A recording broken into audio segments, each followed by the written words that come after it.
If a button is blocked, you will need to log in to a higher level of access to navigate through this button. To create a recipe, click on the drop-down arrow and select a recipe without a name and click on Use this recipe.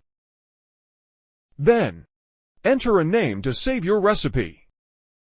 When there is no sequential feeding option, the distance the feeder moves forward after every stroke can be set here. Else the feeding distance will be set via the first sequence. Ensure the feeder operates fast enough to feed the chosen length within the press's feeding cam timing. If the feeder cannot keep up, an alarm will trigger. Set the speed, acceleration, and deceleration values to optimize cycle time, while reducing the risk of slippage or misfeeds. A maximum torque limit can also be established. If the feeder exceeds this limit, an alarm will activate, protecting the system.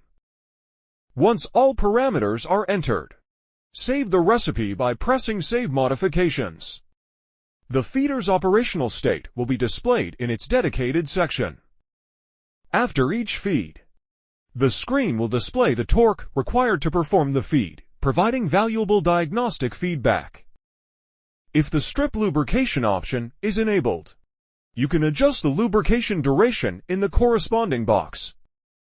In the bottom right section, the current sequence step is displayed.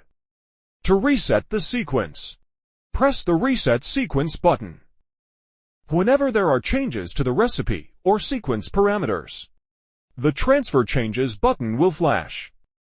It is essential to press this button for the changes to take effect.